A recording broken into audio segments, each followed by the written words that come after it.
Assalamualaikum warahmatullahi wabarakatuh. Alhamdulillah wassalatu wassalamu ala Rasulillah sallallahu alaihi wasallam. La haula wala quwata illa billah. Allahumma la sahla illa ma ja'altahu sahla wa anta taj'alul hazana idza syi'ta sahla. Rabbi shrah li sadri wa yassir li amri wahlul 'uqdatam min lisani yafqahu qawli. Allahumma arinal haqqa haqqan warzuqna tiba'ah wa arinal batila batilan warzuqna jitinabah. Amma ba'du. Ma'asyiral muslimin, memujilah dan bersyukurlah seluruh kita ini kepada Allah Subhanahu wa taala. Alhamdulillah, hari ini kita masih hidup dan hari ini kita duduk bermajlis di sini, di sebaik-baik majlis yang ada di muka bumi. Majlis yang paling Allah cintai, majlis ilmu, majlis zikir. Alhamdulillah bi ni'matihi tatimmus salihah.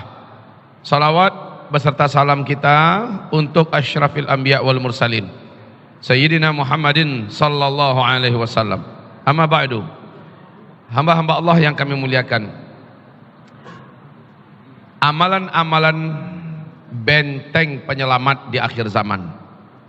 Akhir zaman yang kita maksud adalah zamannya umat Islam. Zamannya umat Islam itu ada 5 kata Rasulullah. Pertama, zaman di mana beliau langsung yang memimpin umat Islam, disebut dengan zaman nubuah. Yang kedua, zaman umat Islam dipimpin oleh para khulafaur rasyidin, disebut dengan zaman khilafatan ala minhajin nubuah. Yang ketiga, zaman umat Islam dipimpin oleh para raja-raja tapi tetap bergelar sebagai khalifah, disebut dengan zaman mulkan adhan atau mulukan adhudah. Yang keempat, zaman mulkan jabarian. Umat Islam tidak dipimpin oleh seorang khalifah pun, tetapi yang berkuasa di negeri-negeri muslim adalah raja-raja yang jahat, raja-raja yang diktator bertangan besi dan ekstrim serta zalim kepada Islam dan kaum muslimin. Zaman fase kita sekarang. Dan yang terakhir adalah fase kelima, dan itu tidak lama, yaitu kembalinya Islam dipimpin oleh khalifah Allah dengan konsep kenabian atau khilafah ala minhajin nubuwah. Nah, kaum muslimin, Bapak Ibu yang kami muliakan, yang kita kupas hari ini adalah fase keempat ini, zaman kita sekarang. Zaman ini kata Rasulullah, kesesatan memimpin dunia, kejahatan menyelimuti dunia, berbagai macam aliran tumbuh subur tanpa ada yang mampu menghentikan atau membendungnya. Banyak umat ini yang bingung dan tersesat jalan. Kita sadar, kita tahu bahwa fase pertama, kedua, ketiga, setan jin atau setan manusia sulit mencari atau memperbanyak calon penghuni neraka. Begitu juga fase kelima nanti, karena hamba-hamba Allah dikawal oleh khilafah Islamiyah atau oleh kekuasaan. Tapi fase 4, setan jin dan setan manusia paham betul. Fase keempat, Islam dan kaum muslimin tidak sedang diayomi, tidak sedang dikawal oleh kekuasaan, oleh khilafah Islamiyah. Maka setan jin, setan manusia berlomba-lomba memperbanyak calon-calon penghuni neraka jahanam. Dan memang jumlah manusia terpadat juga ada pada fase keempat. Makanya ini adalah fase di mana kita semua luar biasa mengalami ujian yang bertubi-tubi. Belum selesai ujian dari orang-orang kafir yang memang berusaha memerangi Islam, menghabisi kaum muslimin. Orang-orang munafik juga bermunculan sangat banyak. Aliran-aliran sesat sangat banyak bermunculan, dan ini banyak menyedot umat Nabi Muhammad keluar daripada jalur yang lurus. Bahkan sampai ke tingkat yang paling ekstrim, pada fase keempat ini kata Nabi, umatnya banyak yang murtad, keluar daripada iman, batal syahadatnya, lepas Islamnya. Ibarat Allah yang kami muliakan, puncak daripada petaka dan bencana di fase keempat ini adalah terjadinya atau munculnya tanda besar kiamat yang keempat, di mana Dajjal nanti akan hadir ke tengah-tengah kehidupan kita dan memasuki seluruh kota-kota di muka bumi. Dajjal kehadirannya tujuannya bukan harta kita, karena dia memiliki harta yang sangat luas. Tujuannya bukanlah nyawa kita, justru Dia seolah-olah akan menyelamatkan kita dan nyawa kita. Tujuan terbesar Dajjal adalah sesuatu yang paling mahal yang ada di dalam dada kita, iman kita. Maka ketika Dajjal nanti muncul, 2/3 umat Islam, maaf, 2/3 umat Nabi Muhammad secara global di seluruh dunia akan kafir kepada Allah dan akan mengangkat Dajjal sebagai Tuhan yang mereka sembah. Yang paling banyak dari kalangan umatku, kata Nabi, yang akan mengikuti Dajjal adalah kaum wanita. Kaum wanita. Nah, kaum muslimin yang kami muliakan, kalau kita berjumpa dengan Ya'juj dan Ma'juj, paling kita hanya dibantainya, Pak. Karena Ya'juj dan Ma'juj tidak mau ada orang lain selain ras mereka hidup di bumi ini. Jadi mereka dengan cepat menyerang seluruh negeri-negeri, kampung-kampung, kota-kota, pelosok-pelosok, dan mereka menyerbu dengan satu kali gerakan yang sama. Siapapun manusia yang mereka temukan di muka bumi, langsung mereka matikan. Ya'juj Ma'juj targetnya cuma nyawa. Dan ini mah tidak masalah. Kalau kita juga cepat atau lambat pasti mati. Mati kita syahid insyaallah di tangan Ya'juj Ma'juj. Dan kita langsung masuk ke dalam taman-taman surga Allah sambil menunggu kiamat. Kehidupan kita di akhirat, di surga kekal selama-lamanya. Kalau Ya'juj Ma'juj tidak berbahaya. Walaupun tidak berbahaya, nggak boleh pula kita pasang badan di jalan raya. Datang Ya'juj Ma'juj, gelombang Ya'juj Ma'juj datang ke kota Pekanbaru, pasang badan, syahid, syahid, syahid. Malah Allah perintahkan Nabi Isa, Imam Mahdi, orang-orang beriman, lari kalian, kata Allah. Lari kalian. Ini perintah Allah, sembunyi. Hari ini tidak ada yang mampu melawan Ya'juj dan Ma'juj. Maka Nabi Isa pun lari, Imam Mahdi pun lari, orang-orang beriman pun lari. Karena petunjuk Allah ke atas gunung Tursina, mereka pun lari ke atas gunung Tursina. Yang di Pekanbaru nggak tahu larinya kemana nanti. Tapi yang penting dari Ya'juj Ma'juj disuruh lari.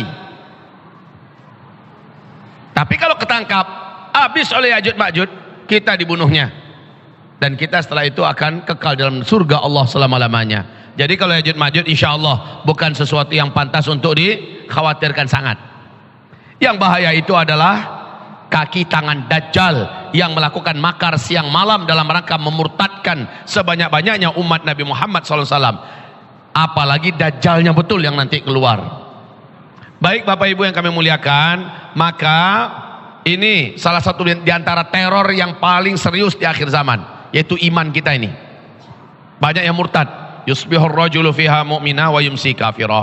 Pagi-paginya masih ada iman, sorenya sudah kafir. Yumsi mu'mina wa yusbihu kafirah. Sorenya masih ada iman, paginya sudah kafir. Ba'udinahum bi'aradin minad dunya. Hanya demi dan karena dunia, rayuan dunia, tantangan dunia, ancaman dunia, dia rela menggadaikan agamanya. Ini yang terjadi pada fase kita sekarang, fase keempat. Hamba-hamba Allah yang kami muliakan, lalu apa benteng kita agar kita selamat? Ini baru satu petaka ya, petaka keimanan. Petaka kedua, kita perjelas saja. Pada fase ini, ada yang bisa bantu saya nulis di papan tulis tidak? Ada yang bisa bantu menulis di papan tulis? Siapa yang bisa? Bisa tolong? Jadi ancaman yang terbesar di fase keempat ini, tulis dulu satu. Satu, batalnya keimanan. Batalnya keimanan. Ini ancaman yang paling serius. Dan ini yang paling berbahaya itu Pak. Kita kekal di neraka jahanam kalau sempat iman kita murtad. Wah, puas nulisnya, Masya Allah. Satu. Yang kedua, ancaman serius yang terjadi pada fase kita ini. Dan ini tak lama lagi kita semua akan menyaksikannya dan mengalaminya. Nauzubillah. Bencana-bencana besar terjadi di muka bumi kita. Bencana-bencana besar. Ini baik, bencana-bencana ini akan banyak melenyapkan harta benda dan nyawa Pak. Bencana-bencana besar di darat, gunung-gunung meletus. Kalau dulu tsunami-nya tsunami air laut, sekarang sudah mulai muncul tsunami tanah. Tanah pun ikut-ikutan bisa menjadi tsunami. Tanah bergerak, menggulung siapapun dan apapun yang ada di atasnya, macam di Palu. Dan ini yang maksudnya Nabi Muhammad khasfun. Khasfun itu artinya adalah bumi menenggelamkan apapun yang ada di atasnya. Laut menenggelamkan apapun yang ada di pinggir-pinggirannya. Ini khasfun. Bencana-bencana besar terjadi di mana-mana. Bencana ini menghancurkan harta benda dan nyawa. Lalu bagaimana cara kita selamat? Amalan apa yang bisa menyelamatkan kita? Yang ketiga, taib. Yang kedua tadi bencana-bencana alam besar. Sepertinya 2019 ini adalah puncak bencana-bencana alam besar itu. Petaka-petaka terbesar itu terjadinya 2019 ini. Mulai daripada laut yang semakin menggila, tsunami-nya semakin tinggi dan banyak yang menyebabkan korban dan di mana-mana kematian. Gunung-gunung berapi aktif di mana-mana. Dan baru-baru ini diketemukan Pak, gunung terbesar di dalam laut nomor 1 di dunia terbesarnya ternyata di Laut Sumatera, yaitu berhadapan-hadapan dengan kota Bengkulu, jaraknya 330 km. Ketinggian gunung ini, dan gunungnya gunung berapi loh ya, ketinggian gunungnya setara dengan Gunung Jayawijaya. Inilah gunung berapi yang tertinggi di seluruh dunia. Kalau sempat gunung ini aktif, nggak tahu nasib pesisir yang ada di seluruh Sumatera. Kemudian palung laut terdalam dan terbesar di seluruh dunia juga ditemukan di Laut Indonesia. Apa yang akan terjadi dengan Indonesia kita ini? Letaknya di Laut Banda, Indonesia sebelah timur. Di situ ada lempengan bumi. Kalau sempat ini bergerak, maka Indonesia sebelah timur diyakini tenggelam. Serem Pak. Sementara wahai hamba-hamba Allah yang kami muliakan, prediksi dari para pakar gempa dunia, dari Australia, dari London, dari Prancis, dari Jepang, dari Belanda, menggambarkan bahwa Indonesia akan mengalami gempa-gempa yang sangat mengerikan, dan Jawa adalah pusat daripada gempa-gempa yang paling mengerikan. Entah apa yang akan terjadi, Allahu a'lam. Yang ketiga, bencana yang akan terjadi pada masa kita ini adalah krisis perekonomian dunia. Krisis perekonomian dunia ini akan terjadi pada fase kita, fase keempat ini. Krisis perekonomian dunia ini akan menjadikan mata uang dunia bertukar dari uang digital, uang kertas kepada emas dan perak. Ya. Krisis perekonomian dunia yang akan menjadikan manusia dipaksa kembali menggunakan emas dan perak. Dan selamat tinggal uang kertas. Nabi mengatakan uang kertas nanti akan berserakan di seluruh pinggir-pinggiran jalan, dipermainkan oleh anak-anak kecil kalian menjadi kertas-kertas yang tidak berharga, seperti daun-daun menguning yang berguguran dari batang-batang pohonnya. Maka rugi orang-orang yang punya duit bila ia tidak segera duitnya itu ditabungkan. Tabungkannya kemana? Bukan di bank. Tabungkanlah dalam bentuk tabungan yang aman.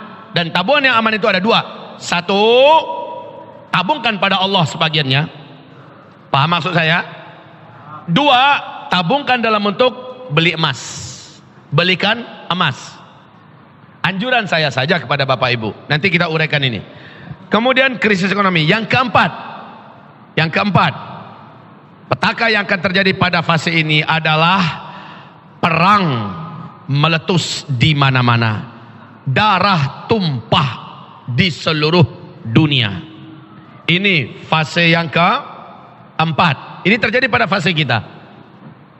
Batalnya keimanan, bencana-bencana besar terjadi di mana-mana, krisis perekonomian dunia, perang terjadi di mana-mana. Dan perang ini yang paling banyak jadi korban laki-laki.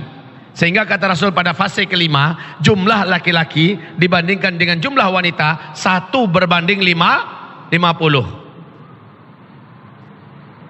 Imam Mahdi muncul pada fase keempat ini.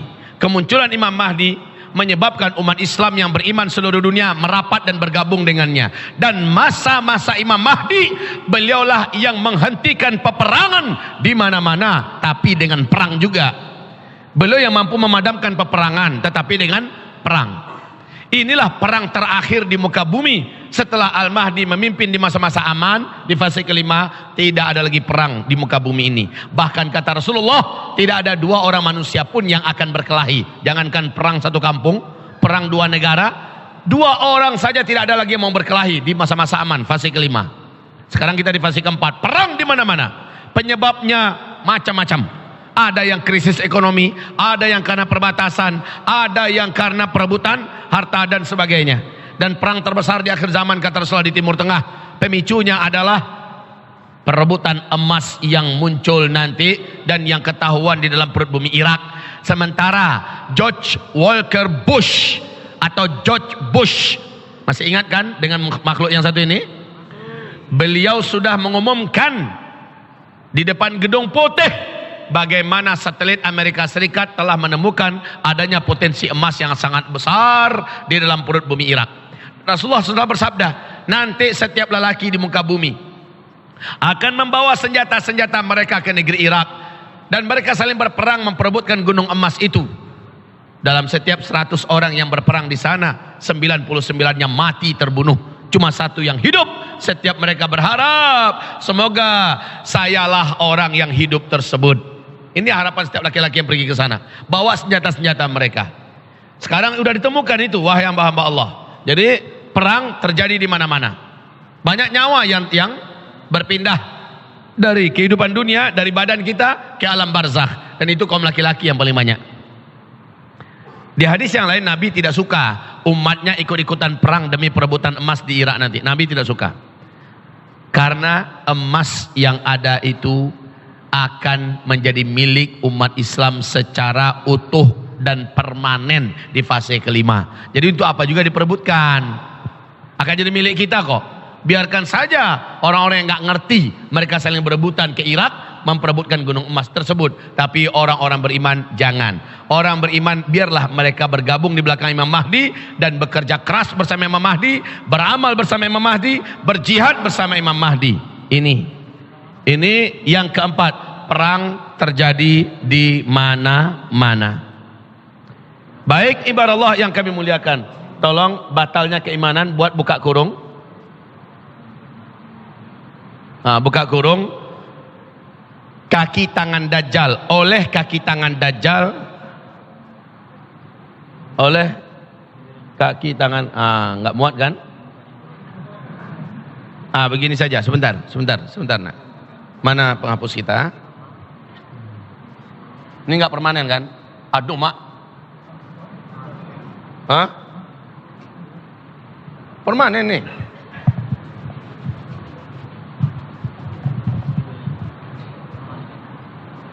Coba. Begini saja. Ini oleh kaki tangan Dajjal. Kaki tangan Dajjal. Dan yang ini langsung oleh Dajjalnya. Oleh kaki tangan Dajjal saja sudah banyak yang berhasil dimurtadkan. Kaki tangan Dajjal ini adalah Illuminati dan Freemasonry dalam payung program besar mereka, The New World Order. Ini dia. Dan programnya adalah menyebabkan orang-orang Islam, orang-orang beriman murtad daripada keislamannya, keimanannya. Ini program besar The New World Order. Kaum muslimin, ya, bencana-bencana besar terjadi mana-mana. Krisis perekonomian dunia, perang terjadi di mana? Nomor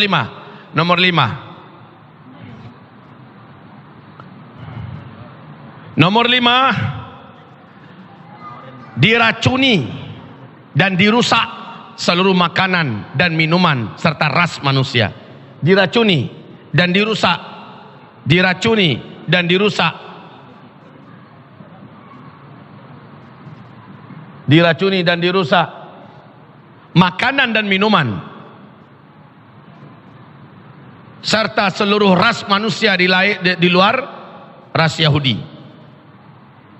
Diracuni dan dirusak makanan dan minuman serta pemusnahan seluruh ras manusia. Pemusnahan massal seluruh ras manusia selain ras Yahudi. Jadi Illuminati punya program Pak, 2022 manusia yang boleh hidup di muka bumi ini menurut program mereka hanya kira-kira 8-9% saja lagi. 91%, 92% harus sudah enyah dan habis di muka bumi. Ini program mereka. Maka disebut dengan The New World Order, ya.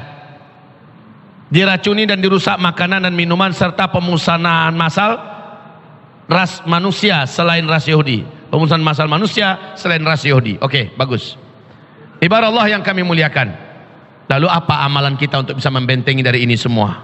Pertama, kita langsung saja kepada poin, karena sebaiknya kita banyak diskusi nanti ya. Saya harap diskusi ini akan lebih mengembangkan kita. Baik,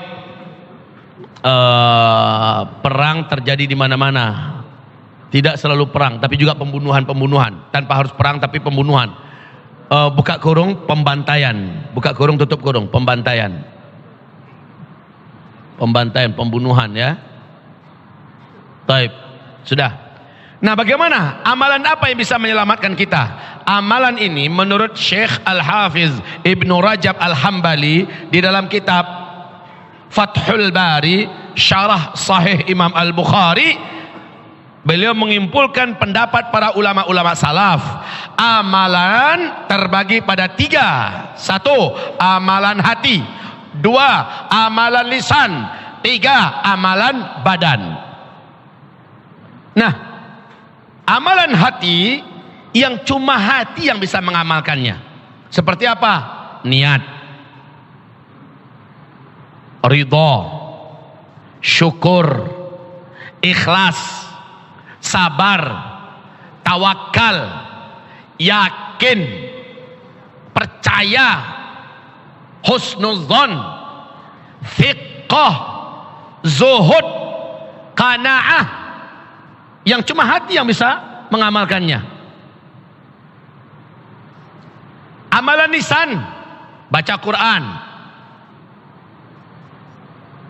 amar ma'ruf nahi anil munkar, dakwah, berdoa, zikir, ya kan, memberikan petunjuk, memberikan nasihat dan lain-lainnya.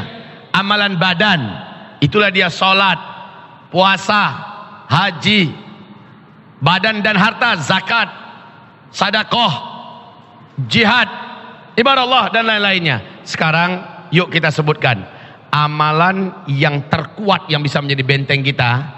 Yang pertama yaitu amalan hati. 1, kuatkan keyakinan kita kepada Allah Subhanahu wa taala berupa pasrah, tawakal. Mau panik Bapak Ibu, mau diapakan paniknya kita? Ya Allah sebentar lagi, ya Allah sebentar lagi. Apa yang harus saya buat? Nangis ke sana, nangis kemari, nungging sana, nungging sini. Nggak akan ada hasilnya juga Pak. Lebih bagus pasrahkanlah dirinya kepada Allah Subhanahu wa taala. Titipkan, anak kata jadi tak jadilah. Apa yang akan berlaku, berlakulah. Tapi ikhtiar kita tetap wajib. Nanti amalan fisik ya, ikhtiar kita tetap wajib. Habis itu tawakallah. Ibarat Allah yang kami muliakan. Yang kedua, upayakan jangan ada yang jauh dari ulama. Ini di akhir zaman ini kan banyak yang sesat nanti, banyak yang batal imannya, banyak yang murtad, banyak yang mengikuti aliran-aliran sesat. Supaya tidak terjadi kita termasuk sesat, dekat dan akrablah dengan ulama. Tadi yang disampaikan dalam kultum oleh guru kita, maka jadikan itu sebagai pegangan utama, jangan jauh dari ulama. Ulama yang macam mana? Ulama yang benar-benar, ulama betul-betul ulama, bukan ulama kecebong, bukan ulama kucing aja, bukan. Tapi betul-betul ulama, sebenar-benar ulama. Imam Syafi'i ditanya, ketika Imam Syafi'i berkata, nanti akan datang masa-masa fitnah. Saat itu kalian harus berpegang erat dan mengikuti serta taat kepada para alim ulama. Murid-muridnya bertanya, guru, ulama yang macam mana? Ulama kan banyak, kata murid-muridnya. Kata Imam Syafi'i, ulama yang tidak tawaf di sekitar pintu penguasa. Paham maksudnya nih? Ulama yang tidak tawaf di sekitar pintu penguasa.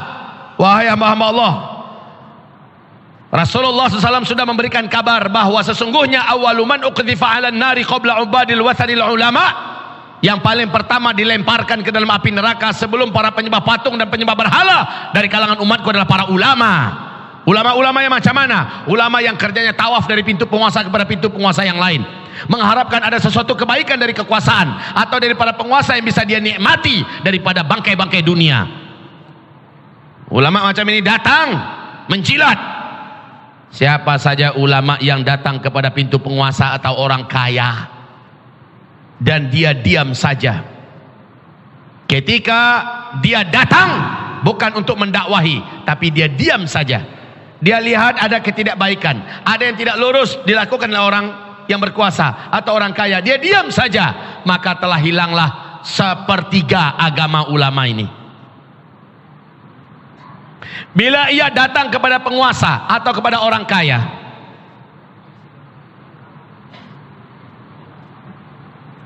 mengharapkan sesuatu daripada harta atau secercah kekuasaan dari orang kaya atau penguasa ini, maka hilanglah sepertiga agamanya. Yang kedua tadi, bila ia diam, maka hilanglah 2/3 agamanya. Dan yang ketiga, siapa saja ulama yang datang kepada pintu penguasa atau orang kaya, lalu dia lihat ada penyimpangan pada penguasa atau pada orang kaya, bukannya meluruskan, tapi malah membantu mencari-carikan dalil agar yang dilakukan oleh penguasa yang salah ini, agar orang kaya yang salah ini kelihatan benar. Akhirnya penguasa ini tidak pernah lurus gara-gara ulamanya yang seperti itu. Hilang seluruh agama daripada ulama ini. Jadi ulama yang akan diikuti ulama macam mana wahai Imam Syafi'i? Jawaban Imam Syafi'i adalah ulama yang banyak ujung-ujung panah fitnah dihadapkan kepadanya. Ujung-ujung panah fitnah dihadapkan kepadanya. Ini dekatlah dengan ulama-ulama yang makin banyak ulama ini kena fitnah, makin banyak ulama ini dicecar, tidak disukai oleh orang-orang kaya dan orang-orang berkuasa, maka ulama-ulama macam inilah yang harusnya kita berguru kepada mereka. Ada enggak di Riau? Ada. Ada enggak di Sumatera Utara? Ada tidak di Jambi? Ada tidak di Sumatera Selatan? Ada tidak di Sumatera Barat? Ada tidak di Lampung? Ada tidak di Jawa Tengah? Jawa Timur? Jawa Barat? Jabodetabek? Se-Indonesia ada, dari Sabang sampai Merauke. Ulama-ulama macam ini selalu ada. Dan beda dengan ulama yang kerjaannya selalu menjilat, membuat senang hati penguasa. Tapi ulama yang benar, dia tidak pernah ragu mengatakan kalimatu haqqin inda sultanin jair. Berani mengatakan yang benar di depan penguasa yang semena-mena. Enggak takut dia, Pak. Dia selalu menyampaikan kebenaran di depan penguasa yang. Nah, tetapi saya berharap kepada para alim ulama kita, berani itu wajib memang. Tidak takut dengan apapun kecuali hanya kepada Allah memang iya. Tapi nasihat saya, iringi dengan mencontoh para nabi-nabi sebelumnya dalam berdakwah kepada para penguasa yang jahat. Firaun, kira-kira mana yang jahat Firaun dengan penguasa-penguasa yang ada sekarang di muka bumi?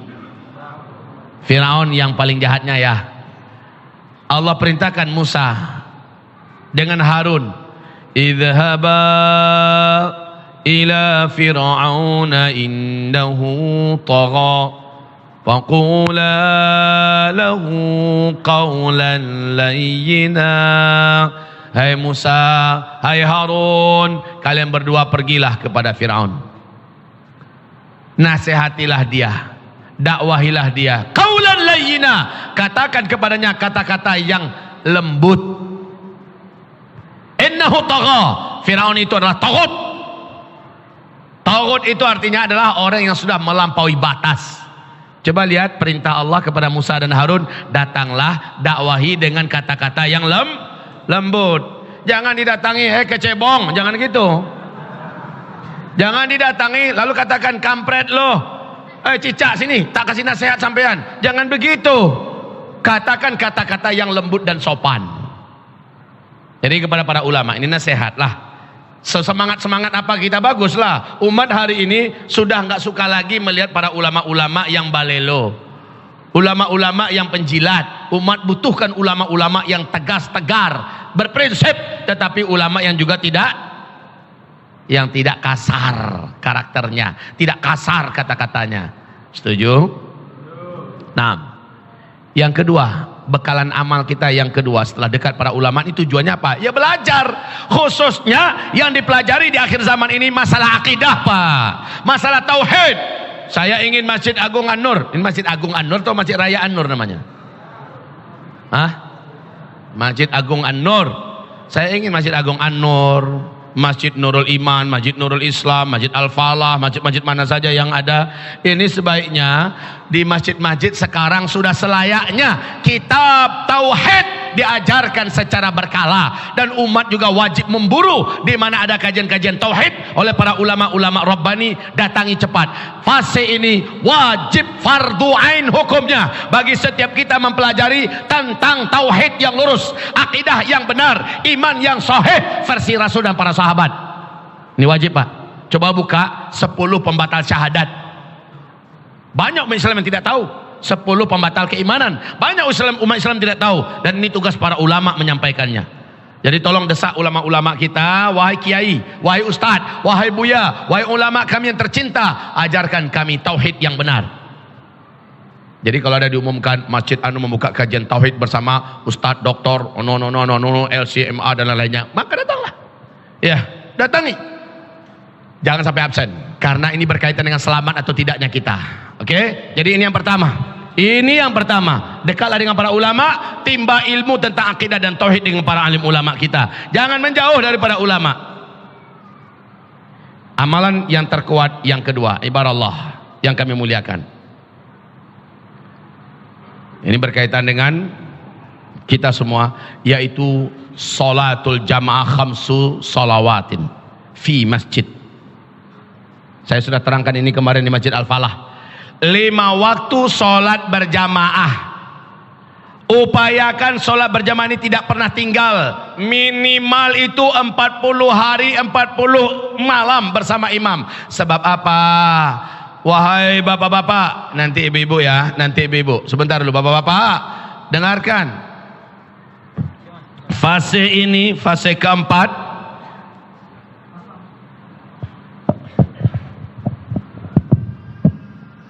Fase pertama, fase kedua, fase ketiga. Nah, fase kita sekarang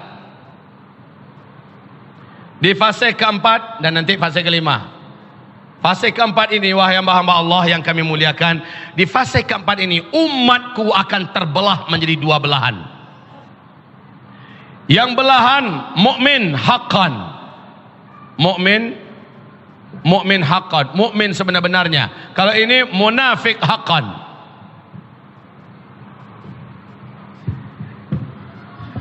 Umat Nabi pada masa ini akan menjadi mukmin dan menjadi munafik di seluruh negara. Apa? Enggak dengar. Oh, mana ininya?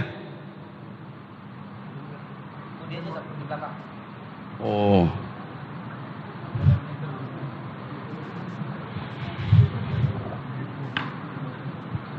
udah ada layarnya. Nampak nggak? Di belakang nampak Ustadz, di belakang, di depan enggak. Adalah suara saya terdengar insya Allah. Bapak Ibu yang kami muliakan, sampai di mana kita barusan? Umat ini terbagi menjadi 2 bagian. Di fase keempat ini mukmin dan munafik. Demi Allah Pak, saya sudah sampaikan bahwa Dajjal akan keluar di masa kita. Dan Dajjal ini penyembah Dajjal terbanyak dari umat Nabi Muhammad adalah kaum munafik. Orang-orang munafik ini betul-betul terbelah dan terang-terangan nampak munafiknya. Terang-terangan nampak munafiknya.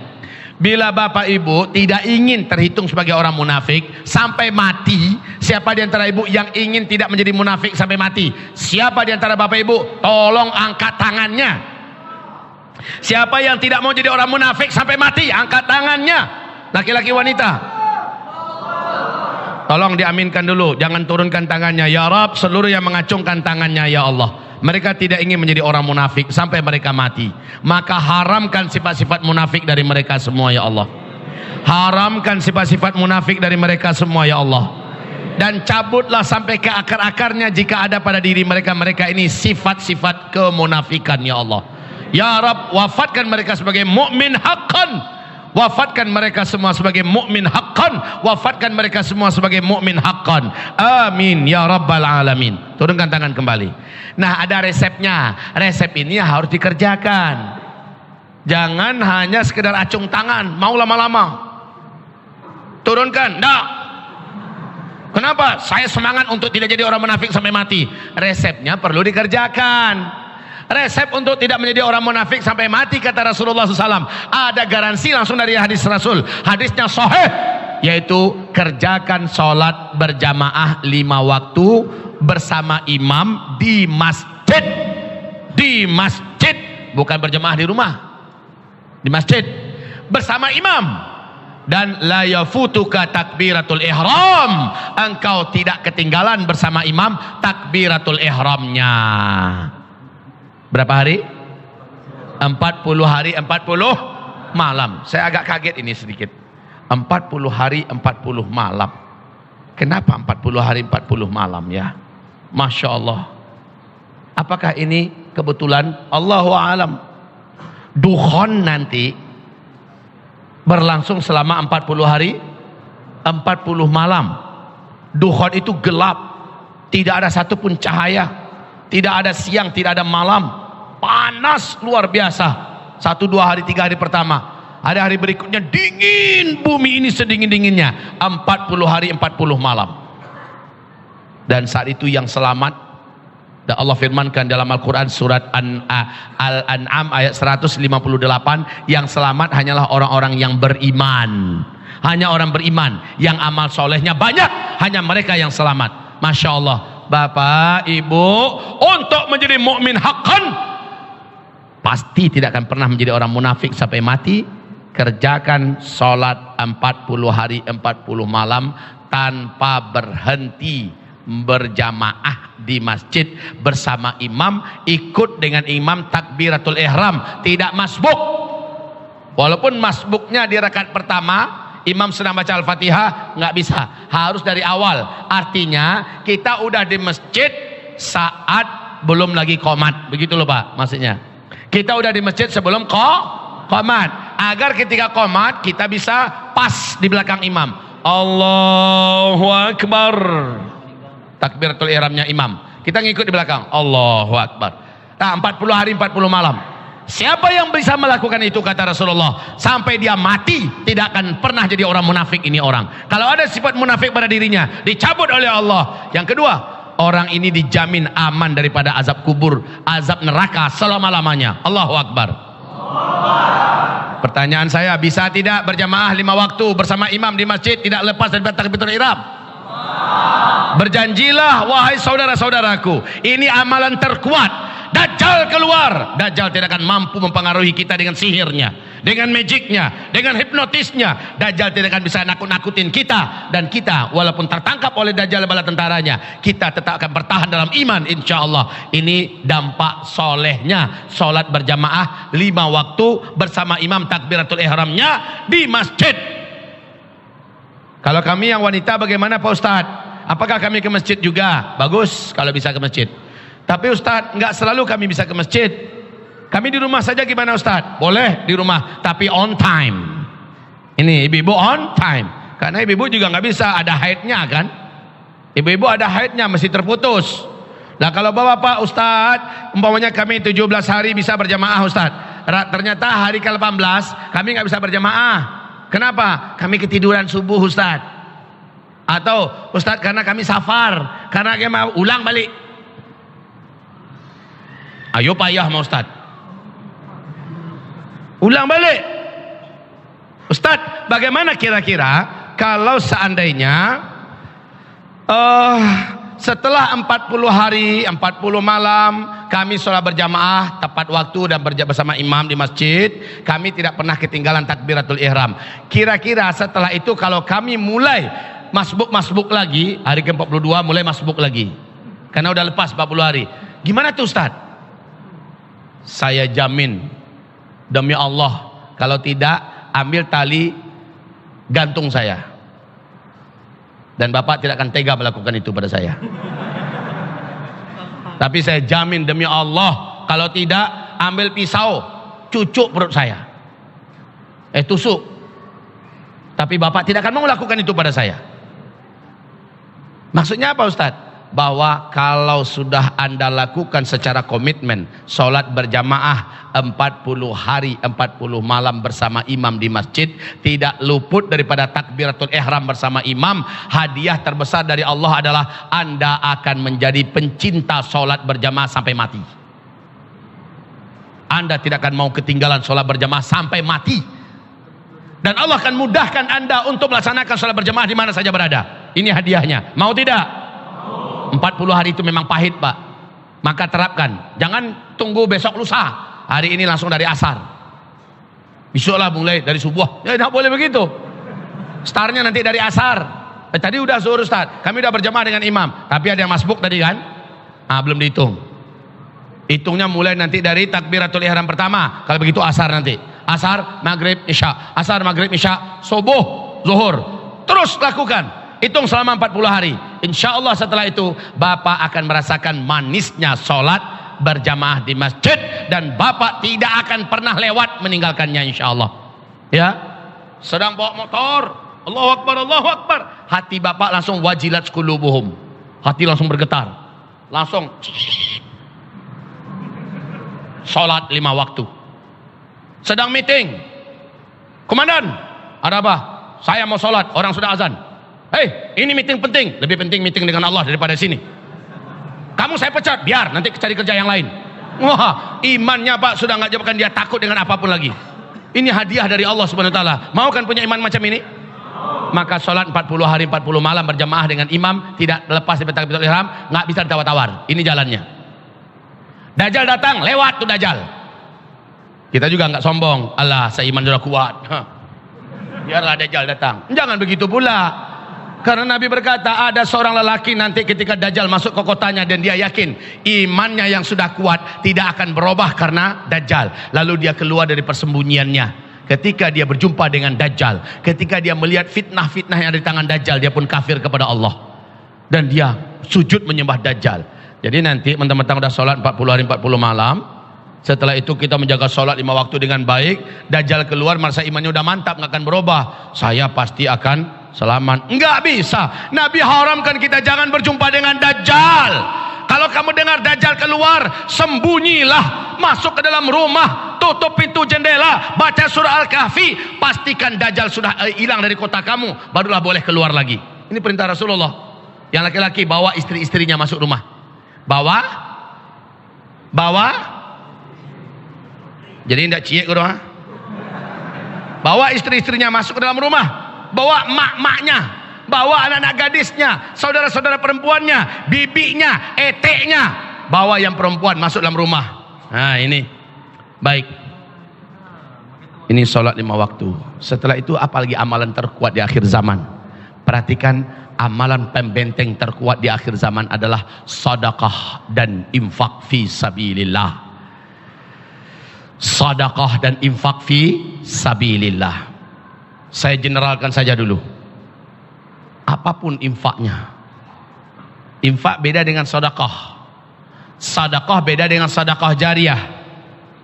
Saya perjelas saja sedikit, silakan tanya jawab nanti ya. Sedekatun jariah adalah harta yang dikeluarkan untuk kepentingan kebaikan kaum muslimin atau kepentingan Islam, dipakai untuk ibadah, mungkin bangun masjid, mungkin bangun panti asuhan, mungkin bangun pesantren. Sedekatun jariyah, sedekah yang pahalanya terus mengalir asal masih bisa dipakai, kayak Utsman bin Affan, Masya Allah sedekahnya itu.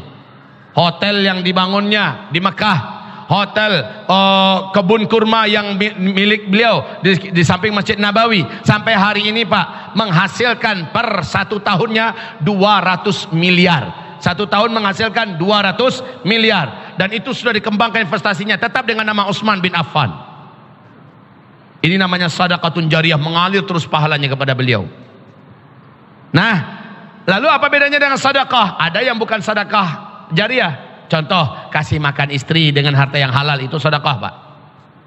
Menyuapkan makanan ke mulut istri, itu namanya sedekah. Memberi makan anak kita dengan harta yang halal, itu namanya sedekah. Memberi orang tua kita belanja, itu namanya sedekah. Menghajikan orang tua, mengumrahkan orang tua, itu namanya sedekah. Tapi tidak jariyah. Tidak jariyah. Lalu kalau infak Ustadz, apa bedanya infak? Nah, kalau infak, wahai hamba-hamba Allah yang kami muliakan, harta yang dikeluarkan untuk perjuangan agama Allah Subhanahu wa taala. Kalau sedekah, janji Allah dalam Al-Quran diganti 10 kali lipat kalau sedekah. Tapi kalau infak 700 kali lipat. Untuk jihad, kita keluarkan duit kita, itu infak itu. Untuk dakwah fi sabilillah, dai-dai para ulama dikirim ke pedalaman, itu namanya infak fi sabilillah, ya. Untuk menyekolahkan santri sehingga jadi ulama, dan dia setelah jadi ulama dia menyebarkan ilmunya ke tengah-tengah umat, maka ini namanya infak fi sabilillah. Saya datang beberapa orang-orang beriman kepada saya, soleh-soleh dan cerdas-cerdas, pintar-pintar. Ustaz, saya ingin anak saya ini jadi ulama. Dia punya kemauan keras, otaknya juga encer. Ustaz boleh uji dia, boleh tes dia, tapi kami tidak punya dana Ustaz. Bisakah anak kami ini sekolah di pesantren Ustaz? Saya katakan kepadanya, ibu mewakafkan anak ibu ini kepada Allah. Iya Ustaz. Kalau begitu anak ibu akan kami carikan orang tua asuhnya untuk menyekolahkannya, dan kalau dia jadi nanti ibu relakan anak ibu sepenuhnya untuk mengurus dan menegakkan agama Allah ini, menjadi ulama warathatul anbiya. Jadi Ustaz, siap Ustaz, silahkan Ustaz, kita buat hitam di atas putih. Saya carikan orang tua asuhnya. Saya gambarkan kepada mereka apa yang akan mereka terima. Ada emak-emak di Payakumbuh, Pak, Bu, emak ini orang kaya, baru kemarin meninggalnya, baru sebulan yang lalu meninggal dunia. Orang kaya, kaya sejadi-jadinya. Dia mau menghajikan orang, biaya hajinya total di angka 35 juta. Jadi biaya pendaftaran haji berapalah, paling 25 juta sekian, tapi untuk uang belanja dan keluarga yang ditinggalkan 35 juta. Emak ini bertanya pada saya, Ustadz, kalau emak berangkatkan si fulan bin fulan ini haji, emak dapat pahala hajinya enggak Ustadz? Saya jawab, kalau emak ikhlas dan itu dari harta yang benar, dia melaksanakan haji dengan cara yang benar, ikhlas pula sesuai dengan manasiknya Rasulullah, insya Allah dia mabrur hajinya, pahala hajinya mengalir pada emak. Tapi emak rugi. Kok rugi Ustadz?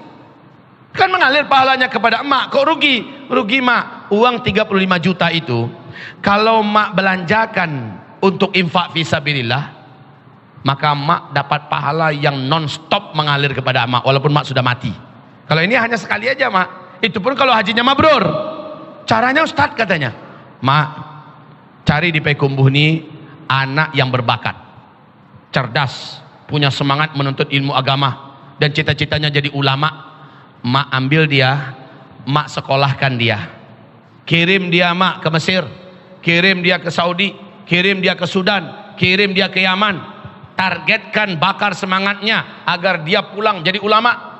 Kalau dia sudah pulang mak, nanti dia berdakwah, dia mengajar kepada umat. Banyak umat yang tercerahkan, banyak umat yang dapat hidayah, banyak umat jadi kuat imannya. Lalu berkat dakwahnya umat jadi solat, umat haji, umat umrah, umat puasa, umat tahajud, umat infak, sedekah dan lain-lainnya. Berpahalalah ustadz itu mak, berpahalalah ulama tersebut dari pahala mereka tanpa mengurangi pahala-pahala mereka.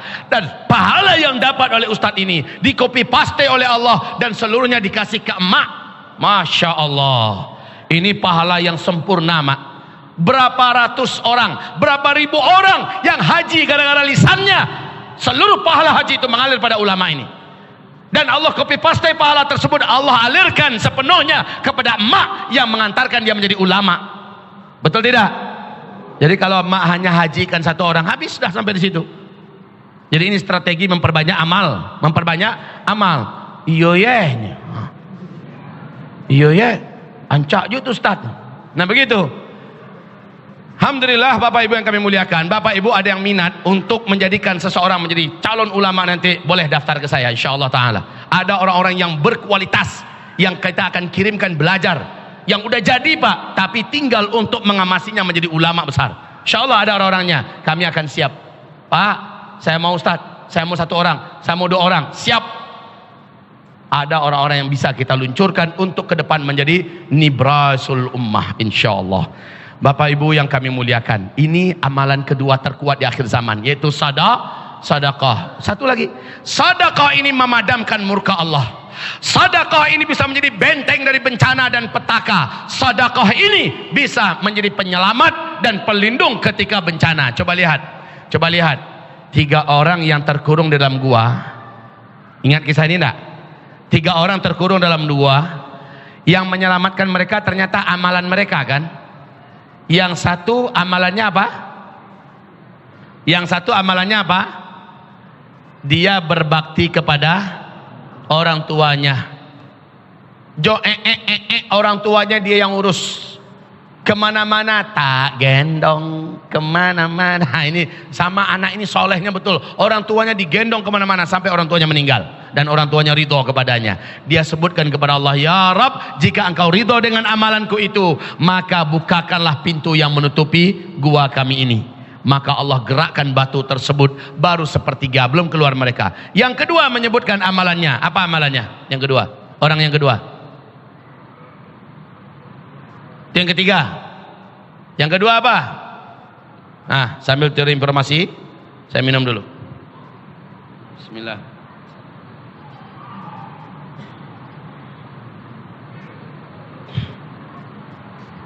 Ya. Pemuda yang dapat kesempatan untuk berzina dengan wanita yang digila-gilainya. Ketika kesempatan itu sudah terbuka, tinggal GoPro, tinggal check in, terserahlah apa bahasanya.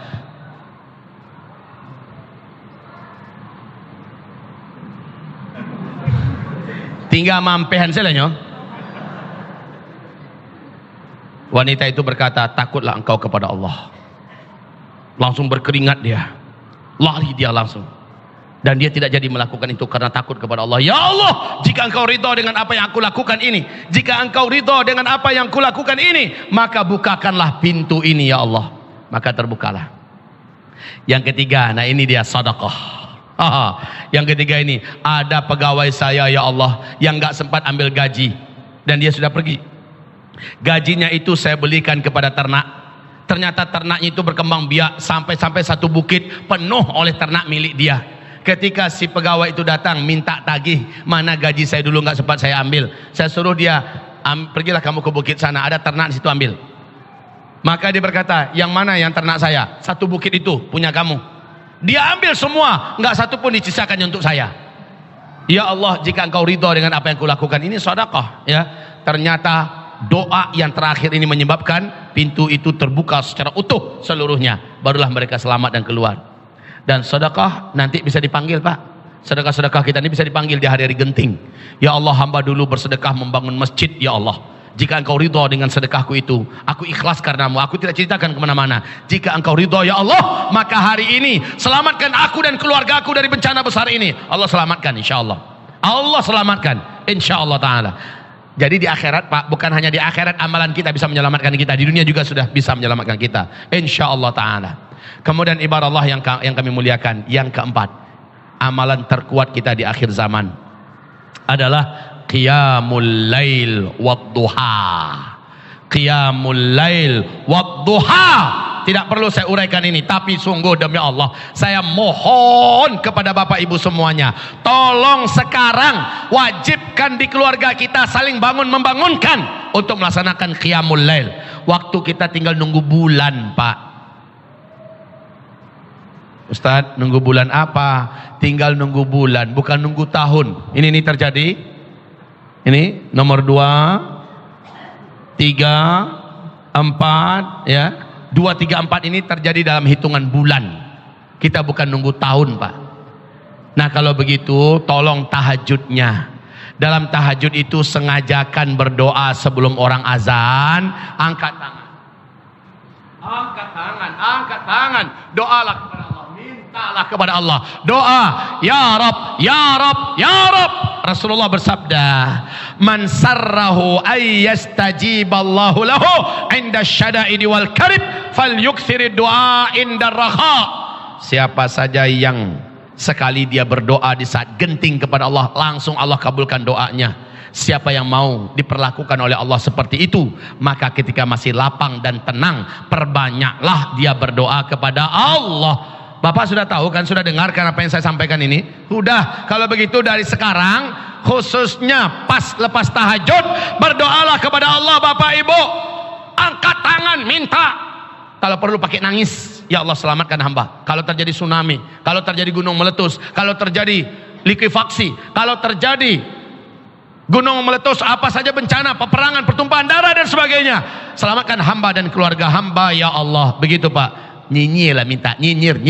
Sekarang nyinyir, doa ya, tahajud duha, dan doa, minta kepada Allah keselamatan dari berbagai macam keburukan yang akan terjadi dalam waktu dekat. Ibarat Allah yang kami muliakan. Kemudian amalan fisik, benteng fisik. Bapak Ibu, kepada kita semua, baik laki-laki atau wanita, dari segi makanan, tobat nasuhalah Bapak yang terlanjur suka dengan makanan-makanan kaleng, minuman-minuman kaleng, makanan-makanan cepat saji, makanan modern yang gak jelas halal atau haramnya. Tobat nasuha Bapak Ibu, dan jangan berhenti, jangan diteruskan, berhenti. Pastikan kulkas kita sudah tidak diisi lagi benda-benda kaleng-kaleng yang karu-karuan. Ya, makanan, minuman, cepat-cepat saji, makan modern sekarang. Wallah, demi Allah Bapak Ibu yang kami muliakan, hati-hatilah. Coba baca buku Armageddon oleh Wisnu Sasongko. Bahayanya dukhon yang akan menimpa kita nanti. Bahayanya dukhon menimpa kita.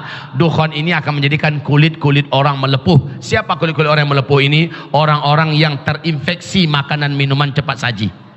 Apalagi makan minuman jelas-jelas haramnya. Para perokok, pencandu rokok juga termasuk yang paling menderita ketika dukhon.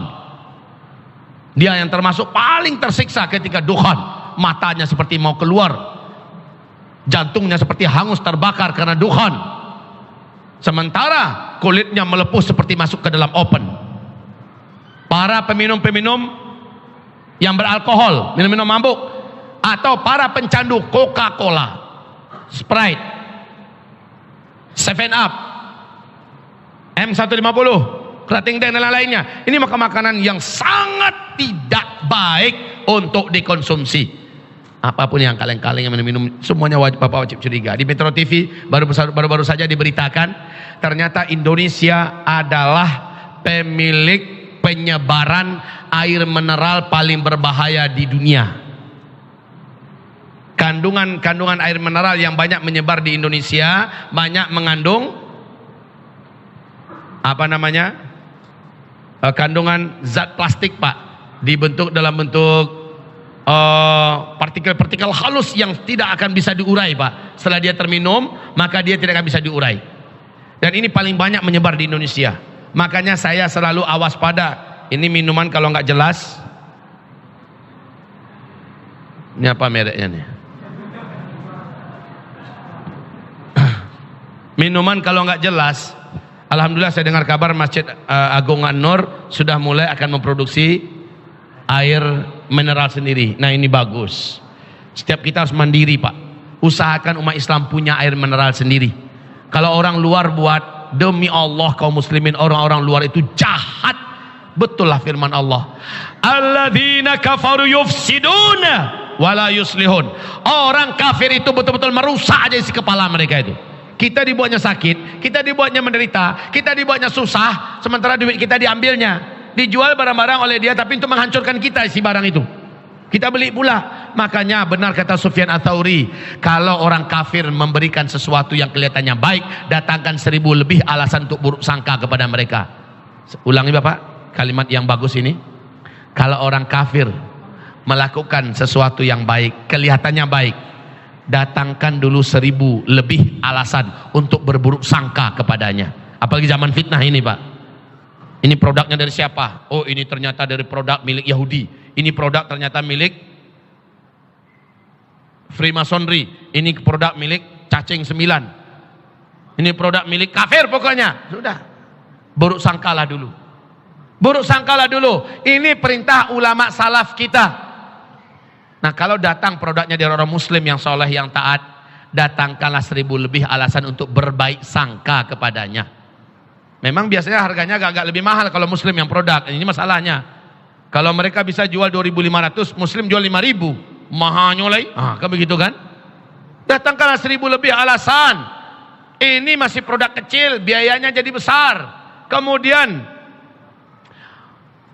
ya pokoknya datangkanlah 1.000 lebih alasan untuk berbaik sangka. Untuk makanan minuman, saya harap Bapak Ibu sortir betul lah yang masuk ke dalam rumah kita, yang masuk ke dalam tenggorokan kita dan anak-anak istri kita, Bapak, Ibu. Baik. Kepada anak-anak muda, benteng dirimu yang terbaik, karena ini adalah zaman perang terjadi di mana-mana. Lihat yang keempat, perang terjadi di mana-mana, pembantaian, pembunuhan di mana-mana. Kepada para anak muda, jadikan fisikmu teruji, memiliki kepantasan dalam gerak, memiliki ketangkasan dalam fisik, tangkas, memiliki kemampuan bela diri, berlari dalam jangka yang cukup jauh sanggup, berenang dalam jangka yang cukup jauh sanggup, ya. Kemudian bergulat oke, memanah hebat, main senjata, apakah ruyung double stick, apakah toya, apakah menggunakan senjata tajam, pendek dan panjang dan sebagainya. Tangkaskan dirimu. Ini akhir zaman. Orang-orang Kristen di Vatikan Roma, ribuan mereka hari ini belajar bela diri kembali dengan pedang, dengan tangan kosong. Mereka ribuan memanah di atas kuda. Tiap waktu mereka latihan bergantian. Mereka yakin betul dari kitab Injil mereka bahwa tak lama lagi manusia kembali ke zaman manual. Mereka yakin betul. Dan ini juga telah digambarkan Nabi kepada kita. Jadi kita ke depan, kita akan menghadapi hari-hari yang memang serba sulit untuk kita menentukan pilihan. Pistol masih ada, tapi nggak bisa meletus. Senjata mewah dan canggih masih ada, tapi tidak bisa dipakai. Pesawat jet tempur masih ada, tapi nggak bisa terbang. Handphone masih ada, tapi sudah nggak ada sinyal dan bahkan nggak ada listrik. Saat itu semuanya mengandalkan serba manual. Maka pelajarilah apapun. Coba lihat, buka di YouTube, Pak. Primitive technology. Coba dibuka.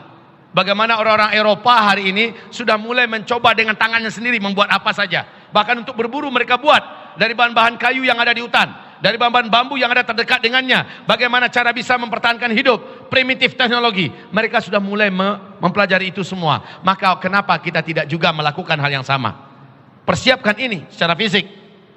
Di Pekanbaru ini sudah ada beberapa titik di mana ada stable-stable Muslim. Ada wisata dakwah Okura, ada kudanya pemuda akhir zaman, Paz. Nggak tahu udah berapa ekor kudanya. Saya pernah main ke sana dan saya pernah naik kudanya. Salah satu kuda saya pernah saya titipkan di situ. Bapak Ibu yang kami muliakan, memanahlah. Inilah kekuatan yang terkuat di akhir zaman nanti. Ibarat Allah yang kami muliakan, kepada para pemuda, bukan hanya sholat, bukan hanya tahajud, bukan hanya sedekah, bukan hanya zikir, baca Quran, bukan hanya tawakal pada Allah, doa, bukan hanya itu, tetapi termasuk latihan fisikmu. Latihlah fisikmu. Orang Syiah hari ini, kaum muslimin, luar biasa latihan fisik mereka. PKI, komunis, juga luar biasa latihan fisik mereka. Luar biasa. Ya kalau kita mungkin tidak bisalah terang-terangan seperti mereka. Mereka di backup oleh oknum-oknum. Sementara kita tidak bisa melakukan. Pisau dapur aja kita pegang udah teroris kita dibilang. Ya, kalau begitu pandai-pandai aja lah bagaimana cara kita melatih fisik kita. Fisik-fisik yang tangguh dan kuat. Terakhir. Ini perang terjadi di mana-mana. Pembantaian dan pembunuhan. Karena krisis ekonomi, karena kemarau ekstrim melanda seluruh dunia. Akhirnya kata Rasulullah dalam hadis Sahih Bukhari, seorang tetangga rela mendatangi tetangganya yang dulu adalah sahabatnya karena lapar, demi sepotong roti yang ada di tangan tetangga. Tetangga itu pun dibunuhnya karena lapar. Di akhir zaman, sebelum kiamat kata Rasulullah, tetangga akan membunuh tetangga padahal dia adalah sahabatnya dulu karena lapar. Dan itu hanya akan terjadi kalau tetangga bertetangga dengan tetangga yang tidak muslim, yang tidak beriman. Kita ini sekarang di tengah kota Pekanbaru. Bapak tinggal di mana? Ini tinggal di mana? Ini tinggal di mana? Pasti tetangganya nggak jelas kan? Yang ini fasik, yang ini munafik, yang ini jahat, yang ini penjahat, yang ini macam-macam mode tetangganya. Nah, masa-masa krisis terjadi, kelaparan terjadi, tetangga macam ini akan tega Pak datang pada kita dan membunuh kita. Betul tidak? Di fase ini juga Dajjal keluar, dan kata Rasulullah, Dajjal hanya akan masuk ke kota-kota besar. Dajjal hanya akan masuk ke kota-kota, nggak pakai besar, ke kota-kota, asali kotanya masuknya tuh Dajjal itu. Dan targetnya adalah memurtadkan mereka. Maka Nabi perintahkan larilah. Sebaik-baik iman orang beriman di akhir zaman adalah dia lari membawa hartanya, membawa keluarganya, membawa peternakannya ke perbukitan, lari ke perbukitan dan bercocok tanam di situ, beternak di situ, menyelamatkan imannya, kata Rasulullah sallallahu alaihi wasallam. Tapi kalaupun Bapak punya daerah perbukitan, Bapak bisa tinggal di sana. Buatlah dari sekarang rumah-rumah di sana, rumah-rumah yang dipersiapkan dari sekarang. Cuma saran saya jangan sendirian. Bawalah komunitas, mungkin 50 kakak, 100 kakak merapat ke situ tempat yang sudah disiapkan. Tempat itu saya istilahkan dengan istilah saya K3AZ. Komunitas Kampung Kurma Akhir Zaman. Di Riau ini di mana yang kira-kira punya tanah dengan syarat berikut. 1, jauh dari kota. 2, jauh dari laut. 3, tinggi dari laut. 4, jauh dari gunung-gunung berapi. 5, daerah perbukitan yang landai punya sumber mata air yang besar. 6, daerah itu subur sehingga bisa bercocok tanam dan bisa beternak, khususnya cocok tanam kurma dan dan beternak domba. Ya. Yang ketujuh, kawasan itu sebaiknya berbatasan dengan hutan lindung. Yang kedelapan, mudah-mudahan warga sekitaran juga sudah memahami visi misi kita. Nah, bawalah orang-orang beriman yang soleh-soleh dari sekarang, kapling-kapling daerah itu. Kapling-kapling daerah itu dari sekarang. Nanti kalau ada apa-apa kita sudah tahu, kita sudah punya tempat yang sudah siap. Sebelum terjadi apa-apa, kita tetap melaksanakan aktivitas sehari-hari kita di kota. Anak kita sekolah, kita bekerja, semuanya normal di kota. Tapi kalau sudah nampak petunjuk yang terang benderang, tempat kita sudah ada. Orang-orang beriman semuanya sudah lari ke sana. Dajjal tidak akan nyampe ke situ, insyaallah. Penjahat-penjahat yang membuat geng-geng untuk merampok kemana-mana akan berpikir ratusan mungkin ribuan kali untuk mendatangi suatu kawasan. Orang-orang beriman kumpul di kawasan itu. Begitu Pak. Dan kami di Payakumbuh sudah menyiapkan lokasi tersendiri pula. Disitulah pesantren kita sekarang, insya Allah ta'ala. Disitulah pendidikan kami. Dan satu persatu saya mulai membangun perkampungan muslim di sana Pak. Nah sekarang Bapak Riau, silakan cari pula komunitasnya dengan mana. Saya harapkan ada ulama di tengah-tengah kita nanti. Siapkan satu kaplingan untuk ulama. Ustadz, kami bangun rumah di situ, kami buat peternakan di situ, pertanian di situ. Lalu kami tinggal di kota. Lah yang merawat situ siapa? Manajemen K3AZ lah yang akan memberdayakan warga setempat yang amanah, bekerja sama dengan pemerintah setempat yang amanah untuk memanfaatkan tempat itu. Rumah-rumahnya bagaimana Ustadz? Jadikan pondok-pondok pesantren tahfizul Quran yang akan memanfaatkan sehingga pahalanya mengalir terus. Rumahnya terjaga, pahalanya mengalir. Nah nanti kalau udah betul positif terjadi, kita sudah punya satu tempat di mana orang-orang beriman saja yang tinggal di situ. Segersang apapun, sekemarau apapun bumi ini, sekacau apapun, insya Allah tempat ini tempat orang beriman yang soleh-soleh, Allah jamin rezeki mereka. Paham maksud saya ini Bapak? Paham maksud saya Ibu? Maka berundinglah dengan istrinya Pak. Buat dari sekarang. Ustadz itu kalau kami punya pitih, kalau kami tidak punya pitih bagaimana? Kan jo pitih membangun rumah tuh. Rumahnya rumah sederhana saja, rumah 15 juta, 20 juta, 25 juta. Ya kan jo pitih jo tuh Ustadz. Anta nak tahu mulai itu doh. Terserahlah mau pakai tenda, pakai apa. Pokoknya persiapkan satu tempat di mana kita nanti akan hijrah ke tempat tersebut. Tapi sebelum itu semua terjadi, kita tetap di sini. Petunjuk puncaknya kata Nabi, petaka besar menimpa dan meteor akan menghantam bumi. Dukhon terjadi apabila di langit sudah berkeliling selama 3-7 hari bintang berekor mengelilingi dunia. Tidak satu pun manusia di bumi kecuali bisa menyaksikan bintang berekor itu dengan mata telanjang. Jadi apabila itu sudah kamu saksikan kata Rasulullah, larilah, bawalah dan selamatkanlah dirimu dan keluargamu ke tempat yang telah disiapkan. Siapkan makanan dan minuman yang dapat bertahan untuk diri kalian dan keluarga kalian selama 1 tahun. Demikian sabda Rasulullah sallallahu alaihi wasallam. Demikian Bapak Ibu. Sekarang di Aceh kurma-kurmanya ratusan hektar. sudah setinggi 3 meter. Sudah setinggi 3 meter, dan kurma ini sudah mulai belajar berbuah. Ratusan hektar, Pak. Alhamdulillah. Langsung gubernur dulu yang ikut meresmikannya, Gubernur Aceh. Saya sedih sekali melihat Riau yang seluas ini tanahnya sawit yang ditanam. Sedih sekali. Apalah salahnya kurma yang ditanam? Kurma ini bisa tumbuh di negeri gersang saja, dia bisa tumbuh, apalagi negeri tropis. Dan ada jenis-jenis kurma yang paling cocok dengan negeri tropis kita. Dan ini contohnya ditanam di Aceh. Tanam itu. Dan harapan saya juga, walaupun kita hidupnya di Pekanbaru, di kota, tempat yang seperti saya katakan tadi itu, kalau dapat Januari Februari ini sudah kita putuskan, Pak, tempat itu untuk Riau. Saya tidak mengajak orang ya untuk merapat ke Payakumbuh Sumatera Barat, saya nggak ngajak. Tapi kalau ada, Ustadz kami orang Minang juga, Ustadz kami ingin pulang bersama-sama juga Ustadz nanti. Bagaimana Ustadz, bisa enggak? Bisa. Silakan merapat. Tapi saya lebih menganjurkan setiap provinsi punya tempat sendiri. Setiap provinsi punya tempat sendiri. Dan sebaiknya ada ulama yang akan mengayomi mereka. Persiapkan itu tempat. Saya hanya sekedar menyampaikan ya. Nanti akan banyak mungkin yang mencibir. Alah kaji Ustadz kok. Nana dua-dua saja nak indah sih disampaikannya. Ya udahlah, saya samakan kasus yang saya lakukan sekarang ini dengan Nabi Nuh membangun kapal di atas. Banyak orang yang mencibir, banyak orang yang tidak percaya dan mentertawakan, menganggap Nuh gila. Maka Zulkifli Muhammad Ali melakukan hal yang sama, mengajak kita mempersiapkan sebuah perkampungan muslim untuk penyelamatan iman, keluarga, harta, kehormatan di akhir zaman ini, di satu tempat yang orang-orang beriman saja yang layak untuk menghuni tempat itu. Orang-orang beriman yang soleh-soleh maksud saya. Demikian dari saya Bapak Ibu, semoga bermanfaat apa yang saya sampaikan. Silakan diskusi dan tanya jawab kita kalau ada yang mau bertanya jawab. Ibu-ibu khususnya ditulis saja Bu, tapi minta tolong tulisannya besar. Tulisannya besar, kemudian jangan tulisan sambung. Tulisan besar, tulisannya jelas. Yang Bapak sebaiknya juga jangan bertele-tele, ditulis saja. Ditulis saja. Sebelum tanya jawab ini dan sambil menulis, saya menghimbau dan mengajak kita semua. Bapak Ibu yang kami muliakan. Alhamdulillah, pondok pesantren kami sekarang ini sudah masuk ke tingkat SMA. Tahun ini resmi membuka tingkat SMA. Syarat anak-anak yang kami terima memang agak berat. Yang tamatan SMP, tapi syaratnya sudah wajib hafiz Quran 30 juz. Ini kami terima yang sudah hafiz Al-Quran 30 juz.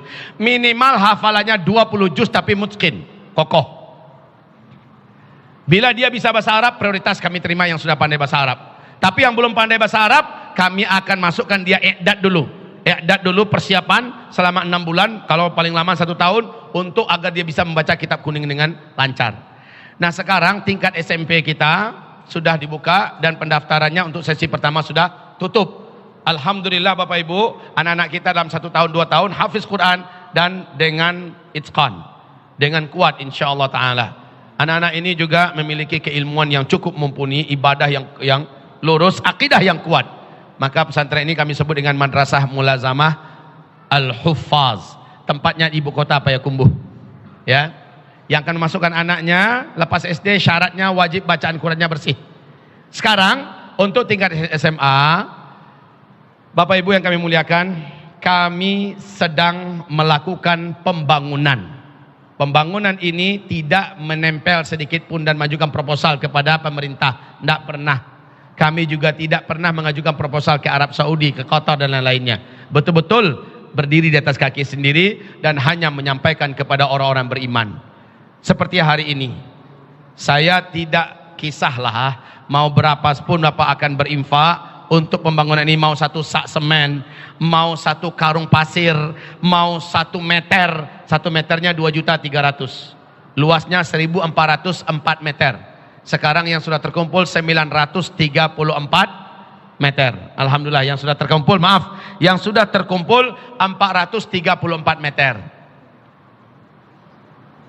Siang ini Bapak Ibu berkenan kalau saya minta agar kita sama-sama menggalang dana untuk pembangunan pondok pesantren kita ini. Bapak Ibu bangunkan, saya yang mengelola. Itu maksud saya. Saya yang punya tenaga, saya yang punya fikir, dan saya punya tim, kami yang ngajar.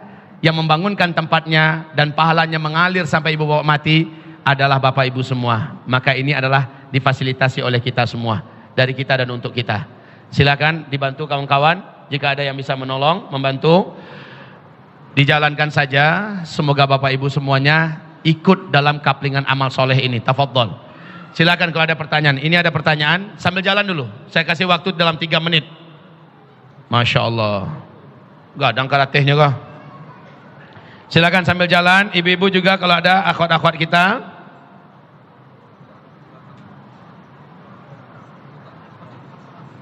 Bagus pertanyaan ini. Berapa ukuran tinggi bukit dataran tinggi yang dianjurkan untuk persiapan akhir zaman? Saran saya di atas 200 meter. Ketinggian saya di atas 200 meter ketinggiannya. Jauhnya dari laut memang maksimalkanlah. Makin jauh makin bagus. Ya, makin tinggi makin bagus. Dan punya sumber mata air, bukan air sungai ya, tapi sumber mata air sendiri, mata air. Begitu. Silakan. Ada yang jalan belum? Ini yang jalan untuk pembangunan pondok pesantren kita. 1 meternya 2.300.000, Bapak Ibu. Tafadhol Bapak berinfak 1 meter, 2 meter, setengah meter, 1/4 meter, atau sak semin, 2 sak semin dan sebagainya. Seluruhnya akan tetap memberikan kekuatan tersendiri bagi berdirinya kita untuk mempersiapkan generasi-generasi ulama kita di masa depan. Pertanyaan berikutnya, apa hubungan makanan dan minuman, kaleng, rokok, khamr dengan dukhon? Hubungannya, ini ada bahasa-bahasa ilmiahnya, saya tidak mampu menjelaskan. Tolong baca saja di buku Armageddon oleh Wisnu Sasongko. Ada kupasan-kupasan ilmiah oleh para pakar dan ahli fisika, ahli biologi, ahli kimia dan lain-lainnya. Sangat-sangat sesuai dengan hadis-hadis Nabi Muhammad SAW. Yang kedua, saya pernah mendengar setelah Konstantinopel ditaklukkan, apakah itu adalah Roma? Dan Roma kapan Ustadz? Ya, nanti ada penaklukan kedua. Itu terjadi di masa Imam Mahdi, sudah mengalahkan Nasrani. Perang Armageddon nanti, Imam Mahdi dan orang beriman akan mengalahkan kaum Nasrani dari Eropa dan Amerika. Baru setelah itu Konstantinopel dikalahkan untuk kali kedua.